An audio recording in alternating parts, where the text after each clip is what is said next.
Okay, so welcome to today's session. So today we will look at the longitudinal response during acceleration or drive, right? But before I get into that, let me just clarify a question on braking calculations. So please note that, in a few problems, we have been asked to find the uh, brake force distribution, right? So we have an equation for the ideal brake force distribution, right? KBF by KBR, right? So there is a expression for that. If you use that expression, you would essentially get some number. Okay. So what was that expression? If we recall, 1 minute, let me just write down that expression. If we recall, it was L2 plus H times mu P plus FR divided by L1 minus H times mu P plus FR, right? So let us say, like just for the sake of argument, right? So let us say, just as an example, we calculate this. This comes to be 2, right? And this number comes to be, let's say, 0.5. Okay, I'm just taking some round numbers, right? So you write it as 2 by 0.5. This does not mean that KBF is 2 and KBR is 2. KBR is 0.5. Okay, what it means is that, like, I'm just taking 2 by 0.5 so that the ratio comes to 4, right? So if I calculate correctly. So KBF by KBR is 4, right? So then what we should do is that, like, we should use the equation KBF plus KBR equal to 1. So if KBF by KBR is equal to 4, in this particular example, what I have just arbitrarily taken, KBF is 4 times KBR. Okay. So then what we should do is that we should substitute in this equation. We should get 4 KBR plus KBR is equal to 1. That means that 5 KBR will be equal to 1, or in other words, KBR will be equal to 0.2. Consequently, KBF will be equal to 0.8. I hope it is clear how we get this, right? So I hope this clarifies your question, Ratish. Okay, so we should not just take the numerator and denominator as the values, but you should scale them to 1. Okay, that's how you do it. Got it, sir. Yeah. In general, let's say KBF by KBR happens to be some X. Okay, so I'm just doing for any general problem. Then what do? We essentially have KBF to be equal to X times KBR, right? So that's what we have. Okay, so then we also have this equation KBF plus KBR is equal to 1, right? So what we do is that, like, we substitute KBF to be equal to X times KBR plus KBR equal to 1, right? So this means that KBR will be equal to 1 divided by 1 plus X. And then KBF will be then X divided by 1 plus X. Okay, so this is what I'll have. All right, so these will be the equations, to use for any generic case. Okay, so this is the key thing. So when you do those problems, you please substitute the values for L1, L2, H, mu, P, FR that have been given. You will get some number as the ratio of KBF and KBR. Then please get KBF and KBR as fractions of 1 that sum to 1 using these two equations. Okay, so that's what you need to do. All right. Okay. So any other questions before we go to today's material? No. So please, I'll be giving more problems as part of homework number 7 as we carry on. Please keep on doing them and then submit them as one consolidated solution. Okay, so that's what we are doing. All right, so we looked at longitudinal dynamics during braking in the past few classes. So today, let's look at longitudinal dynamics during acceleration or traction, okay, as we call it. So let's look at what are all the different terminologies that we will be using before we go to some dynamic analysis. Okay, so at least as far as our discussion is concerned, we are going to refer to the term prime powertrain as something which includes the prime mover, okay, which was the internal combustion engine in conventional vehicles till date, Of course, nowadays we have the traction motor in EVs, okay, or a combination of internal combustion engine and traction motor in hybrids. So those are what are called prime movers, and then the driveline that transmits energy to the wheels. So we have now introduced another new term, right? What is called as driveline. So what is the driveline? So the driveline includes all the components from the prime mover output to the wheels. Okay, so engine, assuming a conventional IC engine power vehicle, but in general, it's the prime mover output, right? So we have all the components going from the prime mover to the wheels, okay? And what is the transmission? The word transmission refers to one unit in the driveline, typically, all right? And typically, by and large, we use the word transmission to refer to the primary gearbox, okay? So that's what we use the word transmission to refer to, okay? So these are some terms that we should be aware of, okay? So what is called as a powertrain, which has all the components that transmit energy to the wheels to propel the vehicle. The drive line, which excludes the prime mover, and then the transmission, typically the primary gearbox. Okay. So this is just a very simple schematic of the same thing. So if we take a look at the entire set, that constitutes what is called as a powertrain. Okay, so the prime mover includes the IC engine or the motor, as we discussed, or both, and that gives some torque output TP at some speed omega p, which then goes to the transmission or the primary gearbox, which gives out some torque to the wheels, right? And the wheels which are driven then through interaction with the corresponding tire rod interface generate some tractive force, okay? And then the vehicle is propelled at some speed V, okay? So this F is what is called as the tractive force.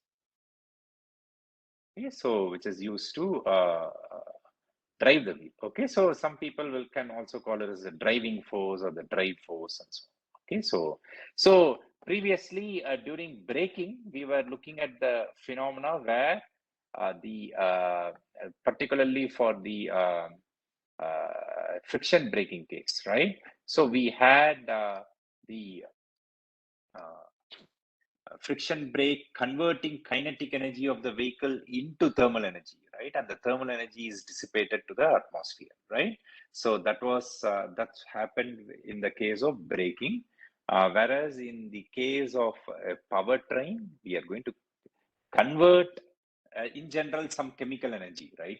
Chemical energy available in either the fossil fuels or in batteries, that is ultimately converted into some kinetic energy, okay? Kinetic energy of the vehicle, okay? So that's what the process is. So whenever we deal with longitudinal dynamics, we want to relate the forces that are essentially transmitted by the powertrain to the vehicle and the corresponding motion of the vehicle, okay? So, and typically some applications of using these longitudinal dynamics equations would be to get first cut ratings of the transmission or the powertrain, okay, to achieve some performance specifications, what is called as powertrain sizing or component sizing of the powertrain, okay. So, and then we essentially can use this analysis to even calculate the first cut gear ratios. All right. So we do what is called as powertrain sizing. Oops. And then we also do what is called as transmission matching. Okay. So we will see what these terms mean. Okay, as we go on. So when we do transmission matching, we essentially want to get the transmission ratios or the gear ratios in order to meet some desired vehicle performance specifications. Okay, so given a baseline prime mover, right? Okay, that's what we do. Okay, so if we look at the automotive transmission, so it is required for propelling the vehicle from the prime mover. Okay, so as is keep on saying, that's the driving unit, a prime mover. In today's vehicle, since we also have electric motor, let's make it general. It goes to the wheels, and one important functional requirement of a transmission is that like it should adjust the torque delivered to the vehicle and torque delivered to the wheels, right? And the speed of the wheels depending on the operating conditions. And another important requirement is that like it should enable the vehicle to move from rest. So that's where, you know, like even a start off element like a clutch comes into play. And there are certain vehicle performance requirements which should be met by the transmission and powertrain in general. So what are these? So typically these performance requirements are specified through maximum acceleration. You know, like people talk about 0 to 100 kilometers per hour in, let's say, 8 seconds, right? So then we are saying, okay, we expect so much acceleration on an average, right? So one may also say, you know, like the vehicle should go at a maximum longitudinal speed of, let's say, 150 kilometers per hour. So we are essentially putting some expectation.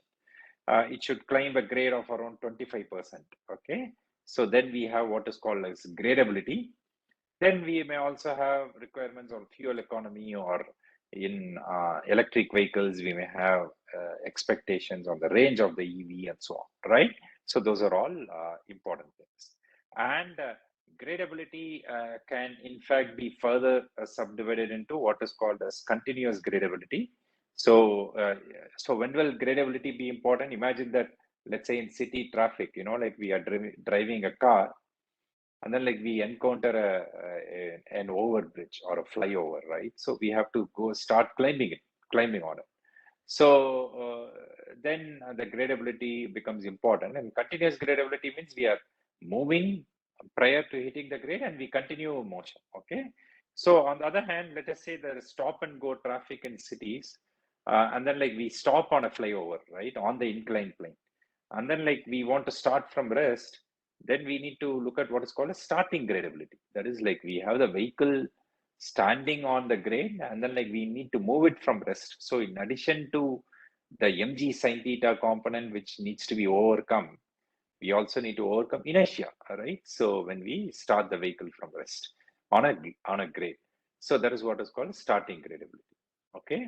And gradability is essentially defined as tan of the slope angle. So if we have an incline or a road which is inclined at an angle theta s, okay, and the vehicle has to move up the incline with this angle of theta s, gradability G is defined as tan of theta s. Okay, so please, we should remember this definition. Okay, and of course, gradability also becomes important when we drive the vehicle on hilly terrain, right? So that like we know, you know, like what angles or what slopes the corresponding vehicle can climb for a given powertrain. Or we can ask ourselves the opposite question, right? For climbing a grade of a specific, or a incline of a specific grade, right, grade angle, you know, like what is the powertrain transmission that we need to put in, right? So those are all important questions to ask. And that's where an analysis of longitudinal dynamics will play an important role, okay? So if we look at what typically is expected as the ideal powertrain characteristics as far as automotive applications are concerned is the following. Okay, so when people talk about ideal powertrain characteristics, you know, like when we plot power and torque with a speed, you know, like we expect a powertrain with a constant power, all right? And since we know that power equals torque times omega, okay, so what is going to happen to torque if power is constant? It is going to have an inverse relationship with omega, right? So it's going to have an hyperbolic relationship with speed omega, okay? So that is why this is what is called as the ideal traction hyperbola, okay? So in general, we want a powertrain which will essentially give a almost constant power, and consequently the torque will fall off or behave like a hyperbola with omega. So, but what is the physical intuition behind this? See, typically when we start from rest, right, when we are starting a vehicle from rest, we need to give quite a significant amount of thrust to the vehicle because we need to essentially overcome inertia, right? So at lower speeds, like we need a high value of thrust or torque, right? And as the vehicle keeps on accelerating, the loads that the powertrain needs to overcome will drop off. So consequently, as speed increases, the torque decreases, the torque expectation decreases. Okay, so that is why like we essentially want a hyperbolic torque profile, like as speed increases. So this is the idea, like the intuition behind this, what is called as ideal powertrain characteristics and the ideal traction hyperbola. On the other hand, if we consider the torque speed characteristics of an IC engine, its shape is something like this. So this is the torque speed characteristics for an IC engine. So then the question arises, like the torque speed characteristics of an IC engine are nowhere close to that of an ideal traction hyperbola, right? Then, like how come, like IC engines are still very popular? Okay, so in fact, we will see that, like the torque speed characteristics of an electric motor will be much closer, like to the ideal traction hyperbola. And that's why we see that in electric vehicles, there are going to be a much smaller number of gears, right, than in an IC engine powered vehicle. Okay, so we are going to learn all those reasons. So if you look at IC engines, the torque is going to be something like this. And we can observe that it provides very little torque at low speeds. So start off is an issue. That's why we need very good control over the clutch to propel the vehicle from rest. In fact, when all of us would have started learning driving using a manual IC engine vehicle with a manual transmission, right? One of the important critical operations that all of us learn is to start the vehicle and then engage the first gear, like press the throttle or the accelerator pedal while simultaneously slowly releasing the clutch pedal, right? And we should be able to start the vehicle smoothly from rest. Okay, and that is always a challenging task to begin with, because why? The IC engine per se doesn't provide much torque at low speeds. Okay, so consequently, what happens is that like when the engine is loaded, when the vehicle is moving from rest, like we need to be very careful. The load has to be applied gradually through the clutch. Okay, if we suddenly, leave the clutch pedal, without appropriate control, what is going to happen? The vehicle will just jump forward and stop, right? The engine will stall. So that is why we essentially need a move-off element, and we essentially need accurate control, okay, over the clutch to regulate the internal combustion engine to propel the vehicle. And for us, as far as this discussion is concerned, the shape of the torque speed characteristics is very important. So initially it's pretty low, and then it increases, and then it increases till a rated speed at which we get the maximum torque. And beyond that thing, what is going to happen is that the torque is going to decrease, and the power will increase till its own rated speed, and beyond which it will start decreasing. Okay, so typically what happens is that we want to operate the engine between these two rated speeds. Okay, the place where we get the maximum torque and place where we get the maximum power. Okay, so this will be the characteristics of an IC engine, and why we want to essentially operate between these two speeds, because we want to ensure that we are able to get the best possible torques, okay, to propel the vehicle. Okay, so that is why we operate it this way. However, we have certain limitations. Okay, so we discuss some limitations. So as we discussed, we require a move-off element like a clutch, because the internal combustion engine hardly provides any torque at low speeds and zero speeds. Then it can provide maximum power only at a certain speed, and consequently, we can see that the torque speed characteristics is nowhere close to the ideal traction hyperbola, and that is why we need a multi-speed gearbox, right, with the internal combustion engine. and we need to match the engine and the transmission characteristics so that like we get the desired vehicle performance requirements met. So what are these vehicle performance requirements? Maximum acceleration, maximum speed, gradability, and so on, right? So those are all important performance requirements. So if we look at it from a conceptual perspective, let's say this is our ideal traction hyperbola. Okay, here we are plotting the force versus the speed. We can plot torque versus angular speed also, right? So this is our ideal traction hyperbola.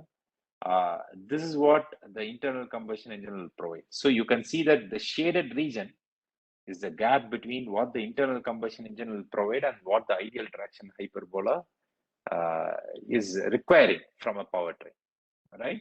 So what do? We essentially, sorry, oops.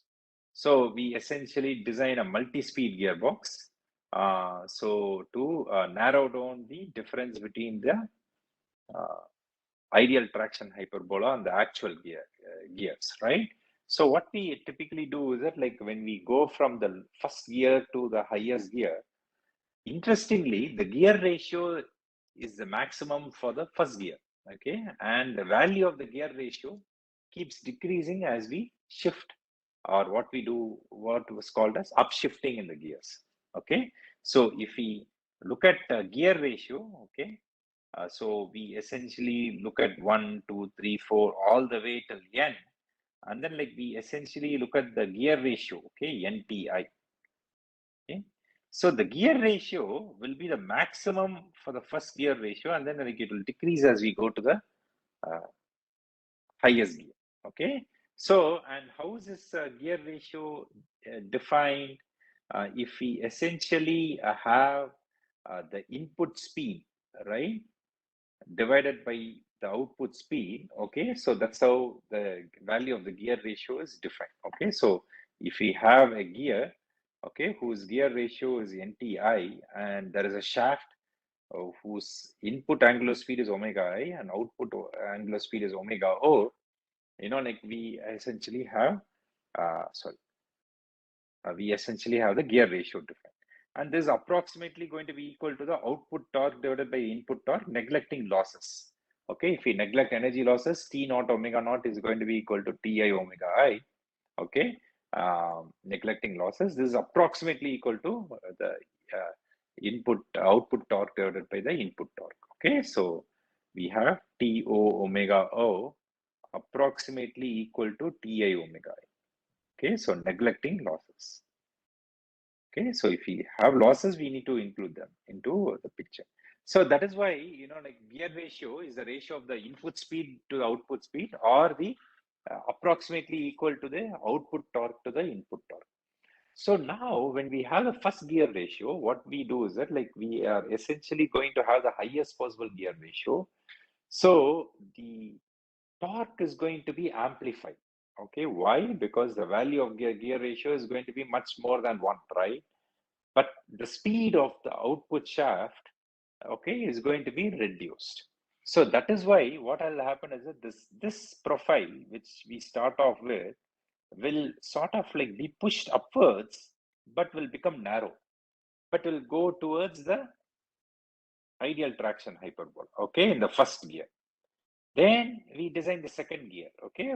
The value of the second gear ratio is slightly lower than the first gear ratio. So the scale to which it will go up will also decrease, but the spread of the speed also will increase, right? So similarly, we go to the third gear ratio, okay, and so on. So this is how we use a multi-speed gearbox to go as close to the ideal traction hyperbola as possible. So we see that with a multi-speed gear ratio, we are not exactly on the ideal traction hyperbola, but then like at least we can see that the shaded area is reduced, right? What does the shaded area indicate? The shaded area indicates the gap between what is desired and what we actually get, right, from the powertrain. So that is reduced to this multi-speed gearbox. And that is why if we recall or if you have observed from practice, let's say we are driving the first gear, okay, and we go beyond a certain speed, you will see that the engine will start dragging. Why? Because the gap between the first gear's output and the ideal traction hyperbola will increase.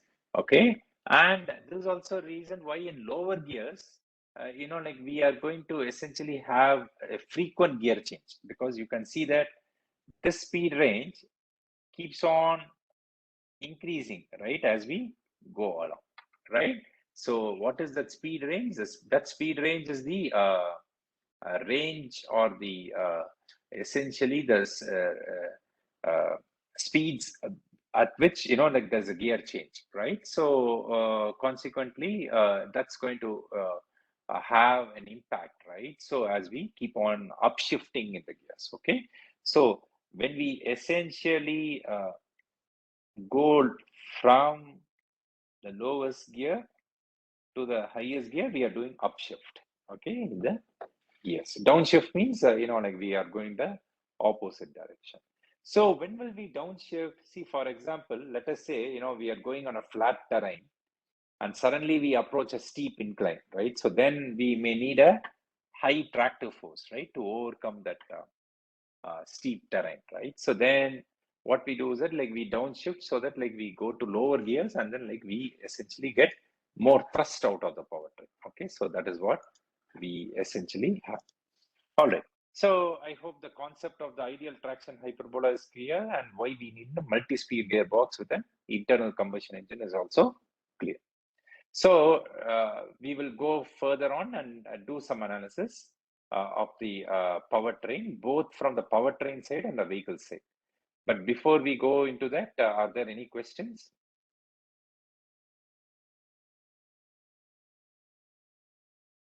Okay. So now that we have looked at the requirements or expectations from a powertrain and why this is realized the way it is, so let us now go into some analysis. Okay, so in the rest of today's class, we are going to look at look at relationships from the perspective of the powertrain, and then, like, we will essentially look at the equivalent forces acting on the vehicle, and we will look at some equations that characterize the motion of the vehicle based on the forces acting on it during drive. Okay. So once again, just like in braking, there are two important factors. Okay, so what is the force which will be provided by the powertrain, FP, F, and also the limiting traction of the tire rod interface, which is mu P times W. It so happens that in most conventional vehicles, right, most road vehicles that are used, the maximum capacity of the powertrain is much lower than mu PW for almost all surfaces. So we should be able to generate the required forces, right? So for most of the surfaces, the maximum traction force which the powertrain can supply is generally designed to be lower than mu PW. On the other hand, for braking, if you remember, FB was all equal to mu PW on the peak surfaces, right? Why? Because braking is a safety related event, right? So we want to ensure that, like, we get the maximum possible deceleration. And that is why we size the brake system to exploit the maximum possible traction of the tire rod interface. On the other hand, for a powertrain, unless otherwise we are designing a high performance car, right? High performance vehicle, the capacity from the powertrain is much lower than what is available at the tire rod interface. Okay, so that is something which we need to remember. All right. Okay. So with that point, let's go and look at what happens from the powertrain's perspective. Okay. So let us say we have the prime mover giving a torque TE. Okay, and then, like, it has some angular acceleration alpha E, and that comes to the clutch. Okay, so what happens is that, like, when this torque comes in, of course there is going to be some loss due to inertia, and of course some loss due to friction. So right now we will not consider the losses due to friction, we will lump them at the end. So the torque reduction due to inertia will be IE alpha E, right? So what will happen is that the torque which comes out of this clutch will be equal to TE, which is the torque which is coming from the prime mover, minus IE alpha E, which is representative of all the inertia losses, right? Or from the engine output shaft to the clutch and so on. Okay. So this is what is going into the gearbox. Okay. So when we get to the gearbox, so we have a gear ratio of NT. So this TC is the input to the gearbox. IT alpha T is the inertia of the gearbox components, right? So at a particular transmission ratio NT. So we subtract IT alpha T from TC, and the difference is multiplied by NT, and that is what comes out of the gearbox, and TD is the corresponding torque, okay, which goes to what is called as the final drive. The final drive, okay, typically realized as the differential unit, right? So in vehicles, so let's say it has a what to say, gear ratio of ND. So what is going to happen is that like its input torque is TD. So that will essentially be what to say, reduced by the inertia of the final drive, which is ID alpha D. And then like we multiplied by the final drive gear ratio. Okay, so that is what goes to the wheels. So TW is the torque which goes to the wheels. So if I come back here, so we essentially have, sorry, oops. Yeah, we essentially have a torque TW at an angular acceleration of alpha W. Okay, so that's what we get out of. And this is what goes to the wheels. And the wheels essentially convert this into a tractive force F, and the vehicle is propelled at a speed of V. Of course, to be consistent, let me put it as acceleration. Okay, so that like, sorry about that. So that like, because I'm using angular accelerations throughout, so we essentially put a linear acceleration here. So what happens? TW is the torque which is provided to the wheels. I alpha, IW alpha W is the inertia of the wheels. So this will be the net usable torque that and then like we divide by the effective tire radius, we get the force output, okay, from the vehicle to drive the vehicle. Okay, so this is the expression for the tractive force. I hope this is clear. Okay, so let me repeat. So we have a torque TE, which is coming with an angular acceleration of alpha E from the prime mover.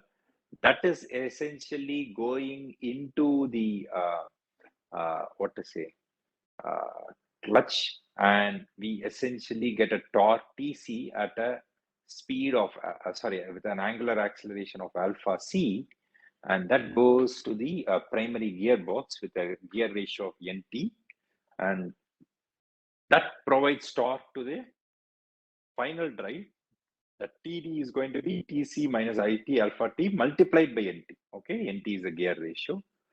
And then like what happens is that like we go to the from the final drive to the wheels, okay, where TD is subtracted, ID alpha D is subtracted from TD and then multiplied by NT, and that gives us the torque at the wheels. And then this torque at the wheels is then subtract if the quantity IW alpha W is subtracted from TW. That is the net usable torque at the wheels, and that is divided by the tire radius, and that gives us the tractive force. So this is the tractive force available for propelling the vehicle from the powertrain. All right. Okay. So, but of course, we have a lot of intermediate quantities, right? So we are going to eliminate them. How are we going to do this, right? So we are going to do this. So we are essentially going to neglect wheel slip for the time being, okay, and slip at the clutch. And let's say we take alpha W, which is going to be the angular acceleration of the wheel, to be the linear acceleration of the vehicle divided by the tire radius, right? So that's something we can easily do. And then we go the reverse way. So for the force, we went this way, right? For the accelerations, we are going to come this way. Okay, so once we have alpha W, the kinematic quantities are essentially related to the other way, right? So what we do have is that like the input angular acceleration is going to be nd times alpha W, which is the output angular acceleration. Because why? nd, as we define, the gear ratio is going to be the input speed divided by the output speed. The input speed for the final drive will be omega d, the output speed will be omega w, right? So consequently, omega d will be equal to nd times omega w. If you want the angular acceleration, we differentiate, right? So alpha d will be nd times alpha w. Nd is a constant, right? So I hope it is clear how we got this equation. Similarly, alpha t, alpha e, and all, we take it to be the same, and that is essentially obtained as nt times alpha d, and that is nothing but we substitute for alpha d as nd times alpha w, we get nt times nd, nt times nd, which is the product of both the gear ratios, that is the primary gear ratio and the final drive gear ratio, is taken to be n subscript td. Okay, so I hope it's clear how we got ntd alpha w. Okay, so that's how we get it. All right, so we have this set of equations, and then we have these equations 1, 2, 3, 4. Okay, these equations 1 to 4 create the torques and the forces. And let's say this set of equations we call as equation 5, right? So, which essentially relate the kinematical quantities. What I mean by kinematical quantities, the accelerations, right? So, this I leave it as an exercise for you to do. Just simplify. Okay, oh, sorry. Just simplify these equations to get this equation. So what you need to do is that like we need to get an equation for f, right? So in this equation for f, please substitute tw minus for tw minus iw alpha w by r effective, right? So you substitute for tw as td nd minus id alpha d nd minus iw alpha w, okay, divided by r effective. Then you go and substitute for td. Okay, we already have an equation for td, right? So what was the equation for td? Which is from equation number 2. Then you need an expression for tc, right? That comes from equation number 1. So please substitute all these equations and then like simplify the angular acceleration terms by using equation number 5. Finally, you will get this equation, right? So what is this equation? Let's physically interpret this equation. So what this equation gives us is that like you have two parts to this equation, okay? This part essentially, shows us that the traction force is going to be the engine torque or the prime mover torque multiplied by the overall gear ratio, NTD. Please note, NTD is NT times ND, okay? NT is the gear ratio of the primary gear and ND is the gear ratio of the final drive, okay?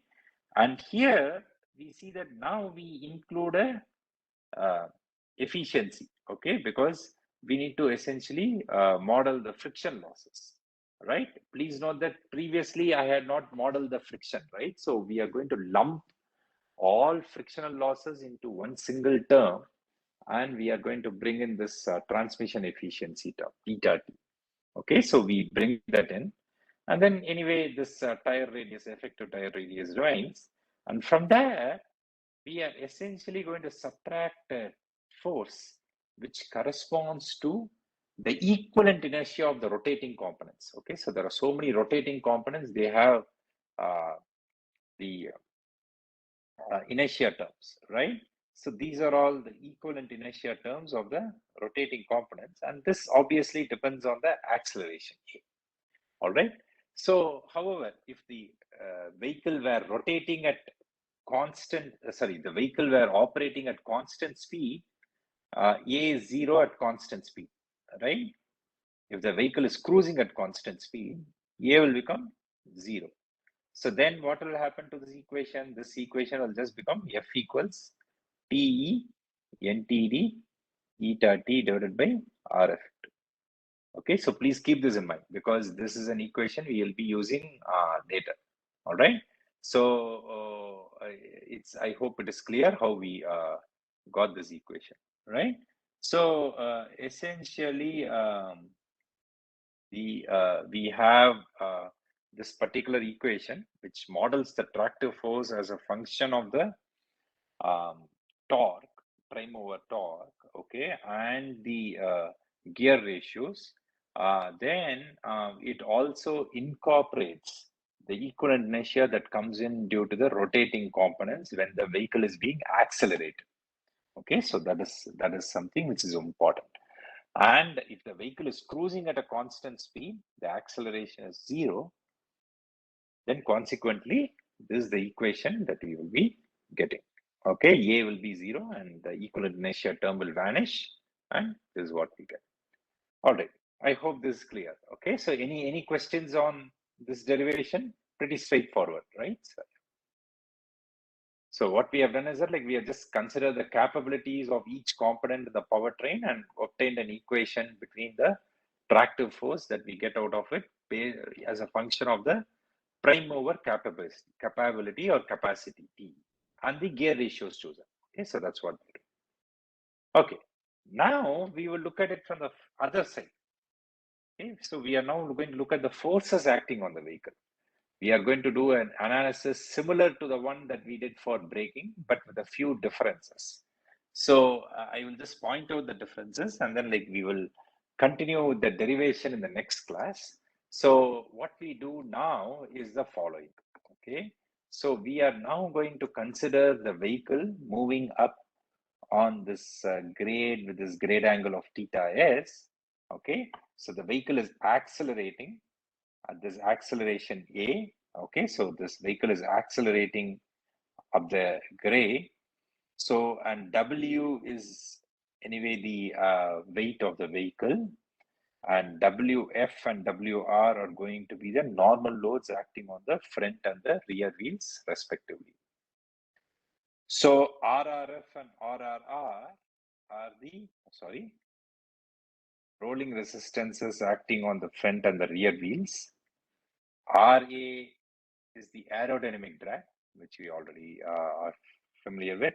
RD is going to be the drawbar pull, okay, which will be experienced by the vehicle if it's towing some other vehicle behind it. So these are all standard terms which we have already encountered. Now, what are the key differences, okay, when we compare it to the braking scenario? The first difference is that now we have these forces FF and FR, okay. FF and FR are now the drive forces or the tractive forces that are applied on the vehicle at the front and the rear tire rod interface respectively. Previously during braking, we had FBF and FBR, right? If we recall, those were the braking forces on the front and the rear wheels. Now we have this FF and FR, which are the tractive force or the drive forces on the front and the rear tire rod interfaces respectively. So, sorry, oops, I'm sorry about this. I think I made a mistake. Okay, so, oops, the net tractive force, the net drive force is going to be equal to FF plus FR, right? Okay, so then if you have a front wheel drive, okay, that means only the front two wheels are driven, FR is going to be equal to 0, right? And if you have a rear wheel drive, FF is going to be equal to 0. Okay, so we need to keep all these things in mind. Of course, if you have a four-wheel drive or an all-wheel drive, both will be non-zero. Please note that when we are looking at braking, we consider FBF and FBR to be the braking forces on the front wheels and the rear wheels respectively. And then we talk about brake force distribution, right? Because typically we brake all the four wheels. But during traction, we may employ a front wheel drive or a rear wheel drive, right? In those cases, the drive force on the remaining wheels will be 0. Okay, so in a front wheel drive, FR will become 0. In a rear wheel drive, FF will become 0. Of course, if we have an all-wheel drive, of course, there should be a proportioning between the drive forces on the front wheels and the rear wheels. That's one difference. The second difference also comes in the direction of the D'Alembert's force. Please note that now the acceleration is assumed to be happening up the plane, right, without loss of generality. So the D'Alembert's force, which is a fictitious force, a representative of the inertia, is now going to act in the direction opposite to that of the acceleration. So consequently, this comes down the plane. Okay, so these are some two key differences between what was presented before as far as braking is concerned and what has come now. All right. So these are two differences when compared with the braking condition. So now what we will do is that like we are going to derive the equations, and then we will once again find out what will be the values of WF and WR in terms of other variables. We will see what happens to the static load, what happens to the dynamic load during acceleration. And then we will also observe what is the maximum tractive force that I will get if I have a front wheel drive vehicle, if I have a rear wheel drive vehicle, and so on, right? That will sort of help us in also like choosing, like which wheels to drive under certain design conditions, right? For with certain classes of vehicles. So we will do that analysis. We will do these derivations in the next class. And then like we will also do what is called as transmission matching, right? So having looked at, we will look at equations from the powertrain perspective, we look at equations from the vehicle's perspective. And then like what we are going to do is that like we are going to match them, right? So that like we can get the gear ratios of the transmission. Okay, so these are tasks that we are going to do subsequently in the upcoming class. Okay, so let me stop here for today's class. Any questions before we close today's lecture?